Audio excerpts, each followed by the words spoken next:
Halo teman-temanku semuanya dimanapun kalian berada. Semoga teman-teman selalu dalam keadaan yang sehat dan selalu dimudahkan dalam mencari rezeki. Berjumpa lagi dengan channel Ruang Imajinasi. Channel yang berisikan tentang konten cerita romantis, yang diberi latar belakang berupa video pemandangan alam. Pada kali ini di hari Sabtu tanggal 10 Mei tahun 2025. Saya masih melanjutkan kisah sebelumnya. Jadi saya ingatkan kepada teman-teman untuk membaca cerita sebelumnya agar tahu dan jelas sama alur ceritanya. Malam harinya, aku sudah berada di rumah Bulek Tini. Aku kemari bersama ibu yang menyempatkan diri untuk pulang dan bebersih diri. Tapi ketika melihat surat dari sekolah dan membacanya, dia langsung menghampiriku. Dia awalnya marah dan kecewa karena skors yang kuterima. Tapi setelah ku jelaskan situasinya dia hanya diam dan pergi. Dia berbicara kepadaku ketika akan berangkat kemari, dan belum ada lagi percakapan di antara kami berdua sampai saat ini. Saat duduk termenung di teras, aku dihampiri oleh Pak D. Derajat. Aku tahu ini akan mengarah kemana. Kamu ngerokok le? Tanya Pak D kepadaku. Mau bilang enggak? Tapi ibu pasti udah cerita. Kataku, sambil nyengir kuda. Hahaha, ini ngerokok dulu sama Pak D. Dia menyerahkan rokok plat coklatnya. Rokok tipe pendek, kelas tertinggi dari gudang GG. Kuambil sebatang dan membakarnya. Kuhisap dalam-dalam, memastikan api sudah membara dengan benar sebelum menghembuskan asap putih dari mulutku. Kamu pinter ngerokok ternyata. Aku hanya bisa mengiyakan dan tersenyum canggung. Pak Deku hanya menggelengkan kepala. Pak D dengar kamu berantem di sekolah. Iya Pak D. Gara-gara apa kalau boleh tahu? Bela cewek aku yang direndahkan Pak D. Kok sampai berantem? Aku cemburu karena ada cowok lain yang ceif pacarku. Pak Deku tertawa saat mendengar alasanku. Aku juga. Bingung. Kenapa harus berantem segala? Tapi aku tahu jika itu memang diperlukan. Bagus. Lanang memang harus bisa jaga wong wadon. Kata Pak Deku setelah tawanya tuntas. Pak D salut sama kamu yang bisa jaga kehormatan kamu dan Pak D harap kamu juga bisa jaga rumah kamu kayak gitu. Nggak semua hal boleh memakai kekerasan. Tapi jika itu berhubungan dengan kehormatan, bila perlu, mati pun tidak masalah. Kamu juga harus bisa lihat situasi dan jangan asal gebut. Keberanianmu itu harus dibarengi akal. Jangan cuma asal gebuk. Akal juga dipakai biar gak salah gebuk temen. Kami diam sesaat dan menikmati rokok masing-masing. Aku merenungi apa yang dikatakan Pak D. Seharusnya aku gebukinya seperlunya aja. Toh si Wisnu juga bakal dikeluarin dari sekolah. Mungkin karena pada dasarnya suasana hatiku buruk tambah kejadian itu, makanya aku tidak bisa menahan emosiku. Ketika waktu terus larut dan udara semakin dingin, ibu akhirnya berpamitan dengan orang-orang. Kami akhirnya pulang, melewati jalan yang sama ketika kami dirampok. Melihat kembali gubuk yang pernah kami gunakan. Melihatnya saja sudah membuatku terpengaruh. Ketika pikiran itu menerpa, aku memacu motorku semakin kencang. Bukannya apa, aku ingin tidur setelah sampai. Ketika sudah sampai, ibu membuka pintu dan aku memasukkan motorku. Kunci pintu lalu menuju kamar. Belum sempat memasuki kamar, ibu memanggilku dari dapur. Kenapa Bu? Dapat kulihat ibuku sedang membuat sesuatu. Mungkin kopi atau teh? Dia memanaskan air di atas kompor. Sementara itu ibu memotong sesuatu, mengambil bagian tengahnya lalu di blender. Sebutir telur. Bebek diambil kuningnya saja, diaduk di dalam gelas besar bersama gula merah. Beberapa saat kemudian dia menuangkan sesuatu yang di blendernya tadi. Dan terakhir dia menuangkan air panas atau lebih tepatnya teh panas. Ibu menuangkannya seraya mengaduk minuman itu perlahan. Tak lupa dia menambahkan susu kental manis juga. Nih dicoba. Segelas ramuan aneh tersaji di hadapanku.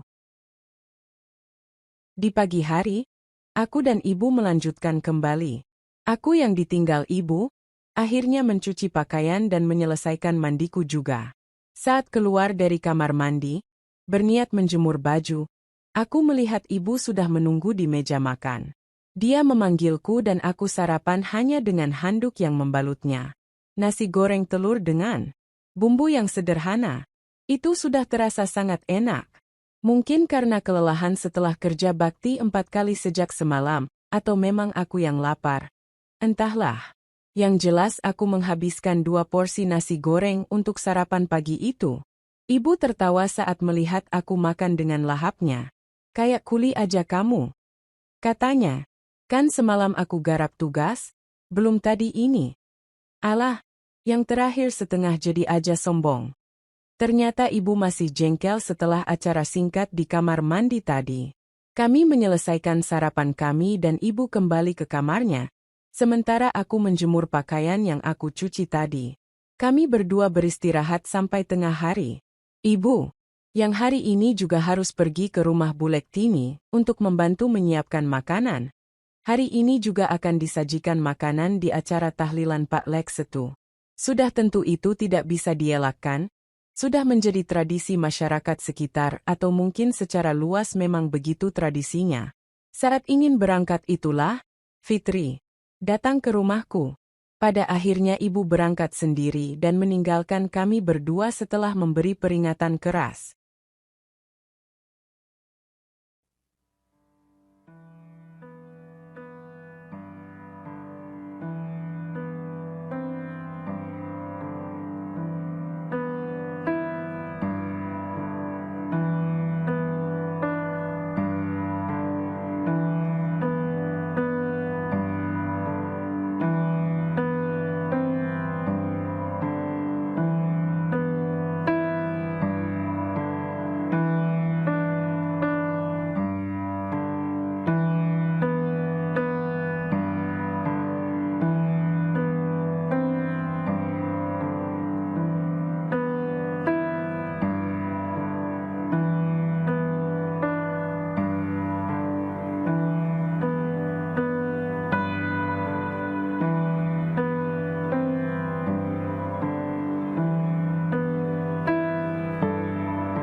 Fitri duduk di sebelahku.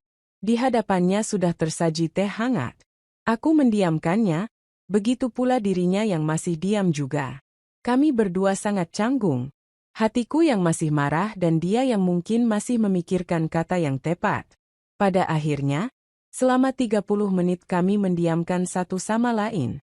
Hanya terdengar suara jam dinding yang berdetak, atau suara motor yang sesekali lewat di depan rumahku. Sebagai laki-laki, mungkin aku yang harus memulai kata, tapi harga diriku sudah diinjaknya kemarin. Aku tidak mau lagi membuang harga diriku lagi. Mungkin Fitri juga memikirkan hal yang sama, mencoba merangkai kalimat, tapi setelah sekian lama, bukannya kalimat yang muncul. Sebuah kotak diletakkannya di hadapanku. Kotak berwarna hitam legam dengan logo brand HP di atasnya. Masih lengkap dengan plastik yang melapisi permukaannya. Aku tahu merek ini. Ini sedang ramai di kalangan anak muda sepertiku dan Fitri. Bahkan Fitri sudah menggunakannya. Apa ini? Tanyaku. Dengan begini pecahlah hening yang membelenggu kami. Sekaligus tanda aku kalah dan membuang harga diriku. HP? Jawabnya singkat. Aku menatapnya. Aku merasa agak diremehkan sekarang. Aku sudah mengalah dan bersuara pertama. Sekarang dia menyerang. Harga diriku? Tidak cukupkah dia melukai harga diriku? Sampai semua sisi diserangnya? Iya, aku tahu ini HP. Kataku dongkol. Aku menghela nafas. Amarah. Hampir menguasai hatiku. Aku nggak tahu apa yang kamu mau. Tapi yang jelas aku belum di keadaan yang bisa berbicara sama kamu dengan tenang sekarang. Aku mengambil kotak HP itu dan meletakkannya di pangkuan Fitri. Ambil, bawa pulang. Aku belum bisa tenang sekarang dan sewaktu-waktu bisa membentak kamu. Jadi sebelum itu terjadi, kamu harus pulang. Tapi Rian, aku nggak mau hubungan kita berakhir karena amarahku, karena emosi yang menguasai ucapanku. Jadi, tolong pulang Fitri. Suaraku sedikit bergetar. Hatiku masih mencoba menahan amarah yang menyala di hatiku. Pada akhirnya Fitri pulang.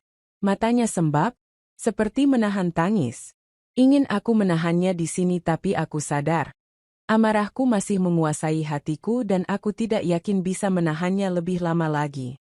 Aku takut jika tanpa sengaja bibirku berucap yang tak sepantasnya, dan membuat hubungan kami yang belum seumur jagung ini rungkat begitu saja.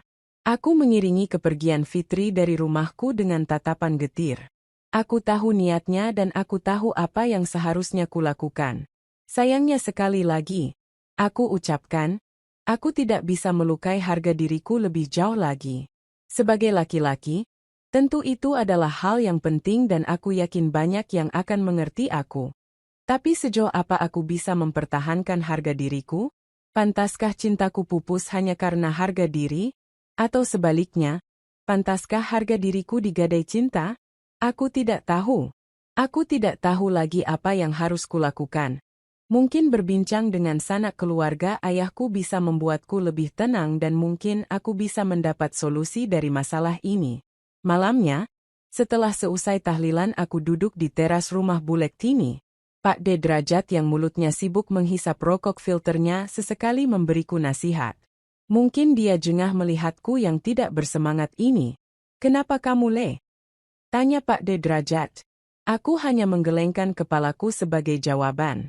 Cerita siapa tahu Pak D bisa bantu. Aku masih bungkam. Entah kenapa, aku merasa sungkan untuk mengatakan masalahku dengan Fitri sekarang. Mungkin karena aku malu atau mungkin juga karena harga diriku. Pak D hanya terkekeh. Dia menghisap dalam-dalam rokoknya dan menghembuskannya dari hidung. Le, saat seumuran kamu, Pak D ini playboy. Banyak cewek yang Pak D pacari. Entah kenapa dia seolah tahu isi kepalaku. Apa hubungannya Pak D? Kamu galau begini gara-gara cewekmu kan? Aku hanya diam.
Hari-hari berlalu dengan semestinya. Kegiatanku sehari-hari juga begitu-begitu saja. Apalagi sekarang aku menjalani masa skors selama 1 bulan. Ini membuatku menjadi pengangguran sebelum waktunya. Di pagi hari ketika bangun tidur, jika lagi ingin, aku biasanya melakukan dengan ibu. Setelah kedatangan Fitri waktu itu, aku selalu pergi dari pagi sampai larut malam. Kemana? Tentu ke rumah Bulek Tini. Sampai tak terasa hari ini adalah malam terakhir tahlil untuk Pak Lek Setu. Dalam 3 hari terakhir, luka di wajahku sudah hilang. Wajahku kembali berseri seperti semula dan aku bisa tebar pesona lagi. Sayang, aku sudah kehilangan si jago. Ada harapan untuk menemukan si jago lagi. Tapi sepertinya itu mustahil. Sudah 6 hari sejak hari di mana ayahku membuat laporan, dan sampai sekarang belum ada kemajuan. Memang sudah sepatutnya aku merelakan si jago untuk selamanya. Sayang, kamu mikirin apa? Tanpa sadar aku tenggelam pada pikiranku. Kalau kamu kepikiran nyari cewek lagi, kasihan Fitri. Emangnya kenapa? Lagian kalau sama ibu, mana mungkin aku mikirin cewek lain? Kataku mengelat. Kamu mirip sama ayahmu. Meski matamu melihat ibu, tapi itu terasa kosong saat kamu memikirkan sesuatu. Aku yang sudah tidak sabar lagi ingin segera melakukannya. Baru saja niat itu ingin kulakukan, tiba-tiba, tok, tok, tok. Assalamualaikum. Sialan. Siapa itu? Aku mengumpat dalam hati. Siapa pagi-pagi begini bertamu? Ambil dulu Rian. Ibu tiba-tiba saja panik. Sial betul. Belum juga selesai, aku sudah harus keluar. Melihat siapa tamu terhormat yang datang ini. Dengan sedikit rasa emosi di hati, aku berjalan ke arah ruang tamu. Tok, tok, tok. Assalamualaikum. Waalaikumsalam. Dengan kesal aku membuka pintu dan melihat siapa yang datang. Wajahnya langsung membuatku diam 1000 bahasa. Rian, aku mohon, kita harus bicara. Fitri mengatakan itu dengan nada yang setengah menangis. Dapat kulihat dia masih memakai baju pramukanya. Ngapain kamu bolos ke sini? Kataku sinis. Terkejut dan masih merasa nanggung. Hatiku benar-benar dibuat kesal. Siapa Rian? Ibu menyusul keluar. Dia sudah menggunakan daster dan jilbabnya. Oh, enduk Fitri. Kirain siapa? Suruh masuk dulu. Aku menghela nafas meredakan emosi yang memuncak tadi. Kulupakan perasaan nanggung tadi. Masuk dulu, kita ngobrol di dalam. Aku dan Fitri duduk berdua lagi di ruang tamu ini. Seperti biasa, secangkir teh sudah tersaji di hadapannya. Sementara itu, ibu sedang di kamar mandi. Saat diam itu Fitri kembali mengeluarkan kotak hitam itu. Masih seperti sebelumnya, kotak itu masih berlapis plastik menandakan produk itu masih baru. Aku hanya mendengarkan tanpa menyela ucapan Fitri. Aku dapat melihat tangannya yang tampak tidak bisa diam. Jelas dia sedang merasa cemas dan gelisah. Aku jelas nggak mau. Aku sudah punya kamu yang udah dari dulu aku idam. Idamkan.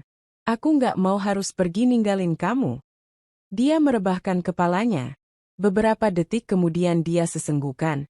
Tangis mulai terdengar dari bibirnya. Aku hanya mengelus-elus punggung Fitri. Aku nggak mau putus sama kamu Rian. Saat itu, aku melihat ibu ngintip dari ruang tengah. Jangan putusin calon mantu ibu. Mungkin begitu ucapannya atau itu yang aku bisa baca dari gerak bibir ibu. Tekanan dari dua sisi ini membebani diriku. Baik teman-teman mungkin cukup sampai di sini dulu untuk cuplikan cerita yang bisa saya berikan. Kalau ada salah penulisan maupun perkataan saya minta maaf yang sebesar-besarnya. Semoga teman-teman dapat terhibur dengan cerita yang kali ini sajikan dan nantikan cerita lainnya, hanya di lain kesempatan. Saya ucapkan selamat beraktivitas dan terima kasih.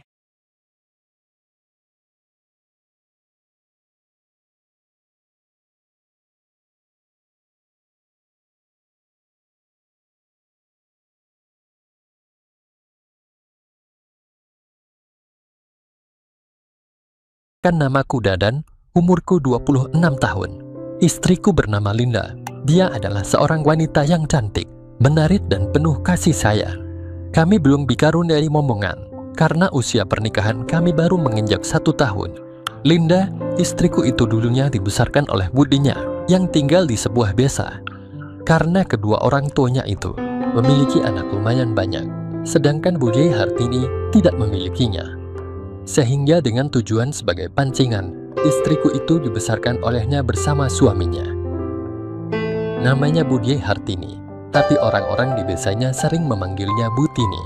Umurnya hampir 50 tahun, tepatnya 48 tahun.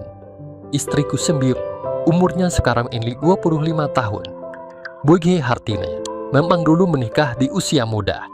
Saat ini suami Budi Hartini sudah tiada. Budi Hartini ini orangnya cukup cantik di usianya yang hampir setengah abad itu. Sekarang dia sibuk dengan perkebunan tehnya di desa di mana dia tinggal. Budi Hartini juga punya beberapa kontrakan di kota di mana aku dan istriku tinggal.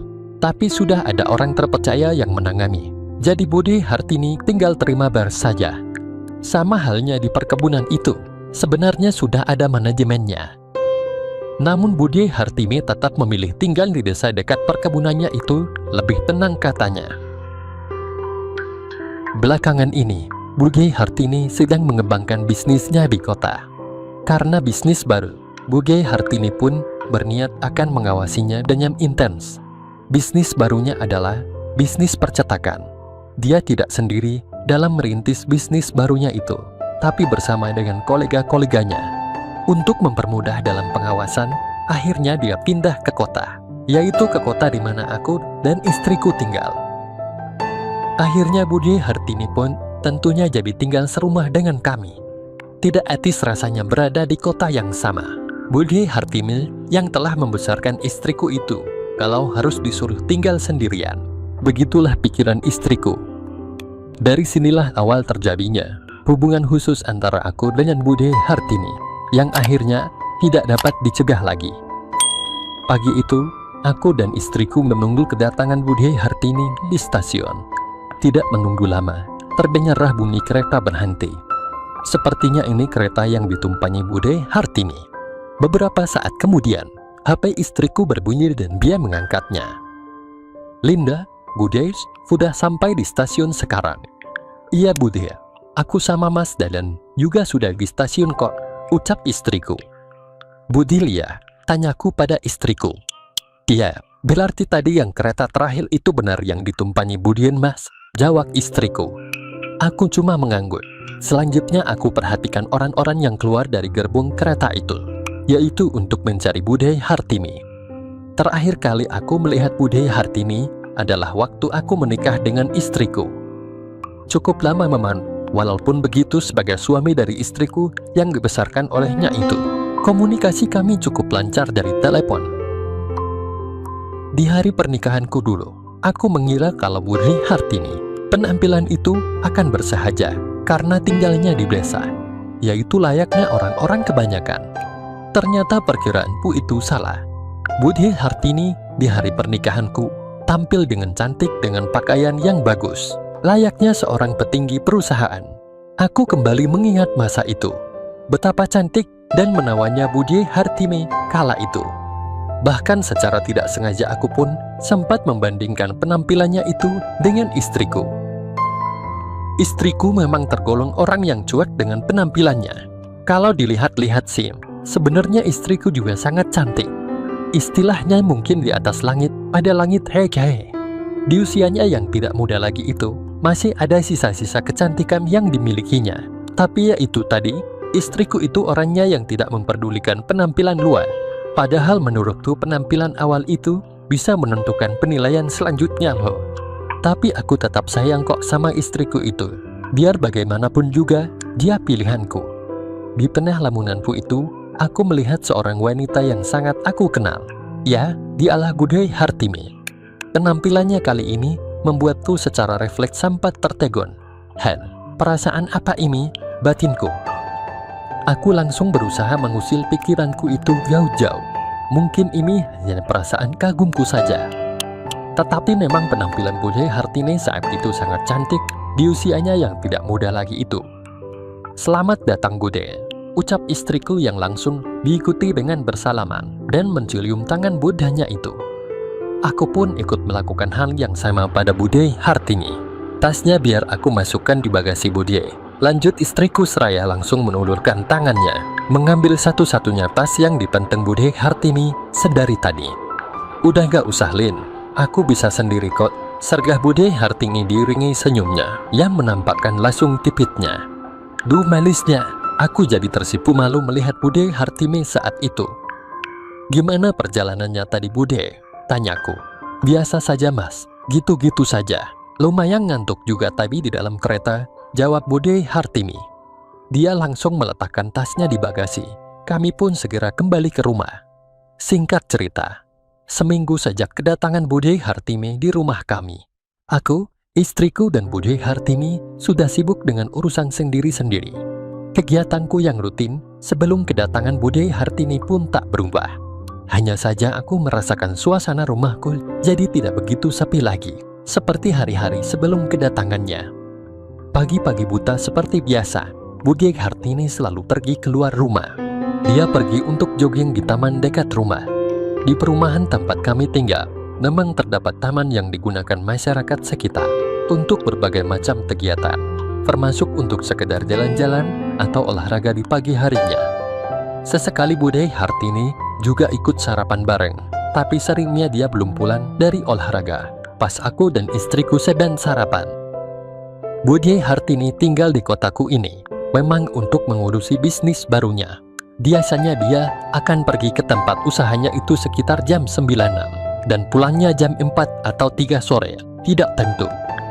Beberapa hari yang lalu, Bude Hartini meminta membeli sebuah sepeda motor untuk dipakainya kerja. Istriku yang tahu itu juga tidak mempersoalkannya. Tahu itu uang Budenya sendiri. Bude merasa lebih senang memakai motor ke tempat usahanya daripada mobil. Biar bisa nyelip-nyelip kelakarnya suatu hari. Ada-ada saja. Bude Hartini ini adalah sesosok wanita yang aku kagumi.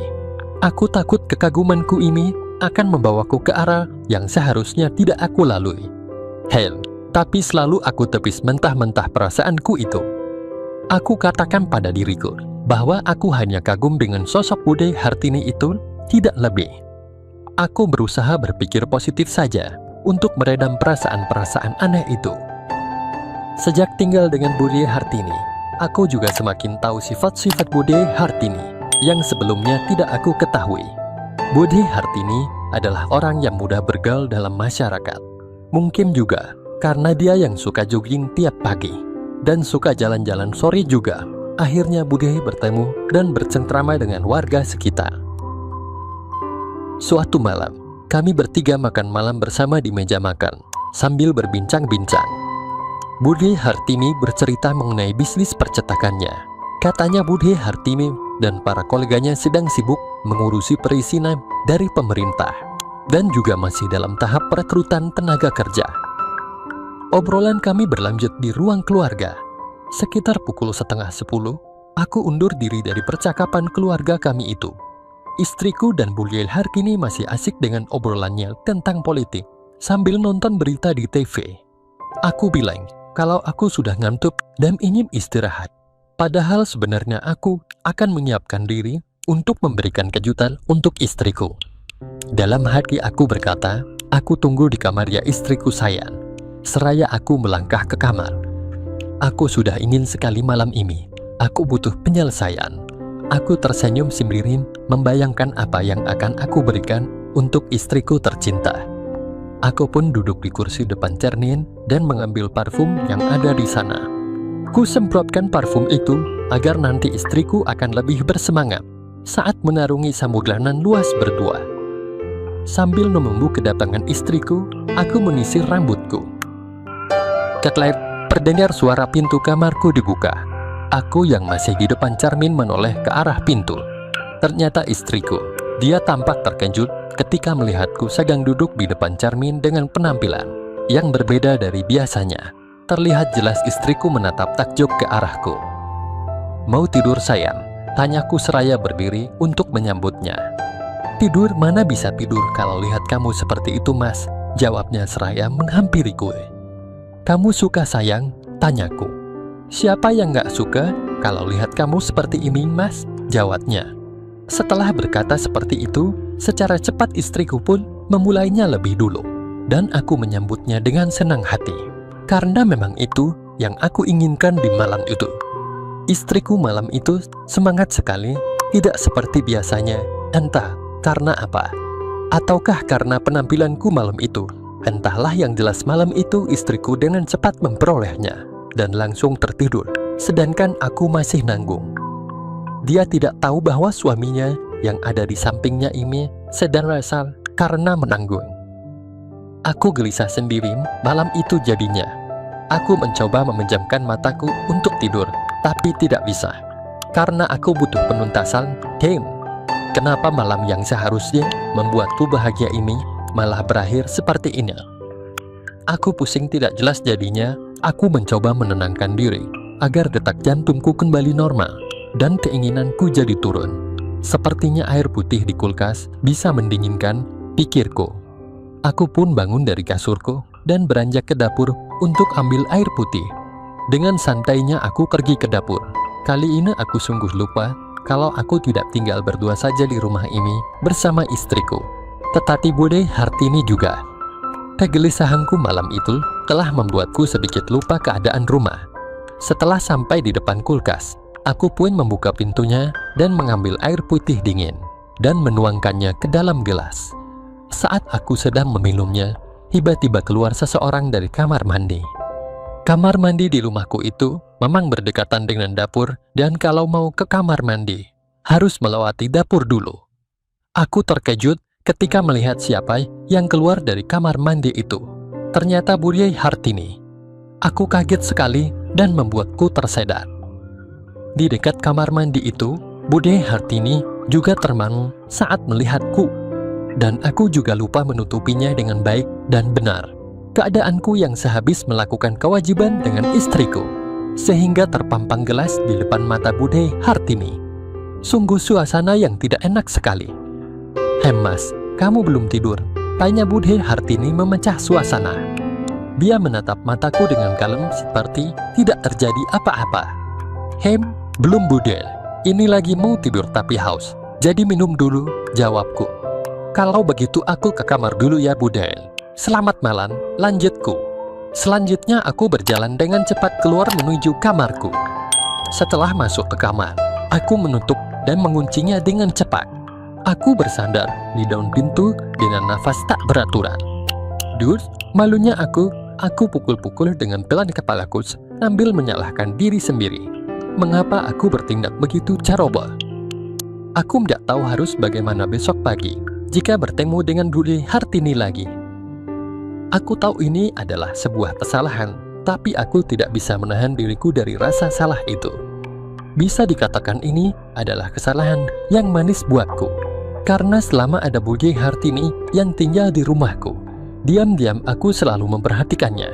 Bukan memperhatikannya sebagai seorang Bude istriku, bukan. Tapi lebih kepada seorang laki-laki, kepada seorang wanita pada umumnya. Terlalu indah Bude Hartini untuk tidak dihiraukan. Kecantikannya sungguh membuatku ingin mendapatkan kesempatan itu. Tapi semua itu berusaha aku tahan. Bagaimanapun dia adalah Bude istriku, aku tidak boleh gegabah. Konyol memang, kenapa aku kok menginginkan itu dari Bude istriku. Pagi harinya, seperti rutinitas biasanya, Bude Hartini pergi jogging. Kembali aku masih terngiang-ngiang kejadian tadi malam. Masih teringat jelas di pikiranku. Kalau saja aku tidak bisa menahan diri, mungkin saja aku sudah kalap dan tidak segan-segan untuk demikian. Jam 9, Bude Hartini baru pulang dari kegiatannya itu. Lebih lama dari biasanya memang, sedangkan istriku sedang pergi dengan teman-temannya untuk sebuah urusan. Aku sendiri hari itu sedang ambil cuti selama 2 hari. Baru pulang Bude, tumben lama lari paginya. Sapaku ramah seakan tidak ada kejadian apa-apa semalam itu. Iya tadi Bude, sekalian sarapan bubur ayam di dekat taman, sahutnya. Tapi, temenin aku sarapan, bisa ya Bude, ucapku. Bisalah, buat kamu apa sih yang enggak? Sahut Bude Hartini dengan cueknya. Hen bisa aja nih si Bude, jawabku malu-malu. Tapi tunggu aku mandi dulu ya mas, lanjut Bude Hartini seraya menuju kamar mandi. Malamnya, aku hanya makan malam berdua bersama Bude Hartini karena istriku belum pulang. Pukul 8 malam, terdengar suara mobil di depan rumah. Aku lalu keluar dari kamar dan beranjak keluar. Kok baru pulang sayang? Tanyaku pada istriku. Iya mas, tadi acaranya selesainya malam ternyata, jawab istriku. Sudah makan malam mas? Tanya istriku. Tadi sudah kok sama Bude, jawabku. Malam itu pun istriku setelah mandi, menemani aku ngobrol sebentar kemudian tertidur. Sepertinya istriku capek banget malam itu. Pikiranku mengatakan bahwa inilah kesempatanku untuk mencoba mendekati Bude Hartini. Aku benar-benar dilanda dilema. Aku tahu itu salah. Tapi di sisi yang lain, aku sungguh tidak kuasa untuk menghentikannya. Akhirnya aku memutuskan, tidak peduli lagi apa yang akan terjadi di kemudian hari. Akhirnya aku perlahan mulai turun dari bed dan menuju ke kamar Bude Hartini berada. Setelah aku mencoba membuka pintu kamarnya, ternyata tidak terkunci. Awalnya Bude Hartini tentu saja kaget dengan kehadiranku. Tapi setelah aku menyampaikan maksud kedatanganku itu, Bude Hartini pun tersenyum dengan manisnya. Mas, apakah benar istrimu tidur pulas dan tidak akan memergoki kita? Tanya Bude Hartini memastikan. Benar Bude, dan biasanya kalau sudah seperti itu, dia besok pagi baru akan terbangun, jelasku. Sebenarnya Bude sejak melihat kamu malam itu, Bude selalu memikirkan kamu mas. Tapi gue malu mau mengatakannya, ucap Bude Hartini. Jadi Bude mempunyai keinginan yang sama denganku, tanyaku. Iya mas, sahutnya. Kemudian tanpa balbibu lagi, aku pun melangkah mendekatinya dan segera memulainya untuk mengantarkannya ke puncak di malam itu, yang disambut Bude Hartini dengan penuh kasih sayang. Akhirnya malam itu adalah malam awal dari hubungan khususku dengan Bude Hartini. Semenjak malam itu, kami berdua sering memulangnya di hotel, karena kami rasa itu akan lebih aman. Demikianlah kisahku dengan Bude Hartini. Sekian dan terima kasih.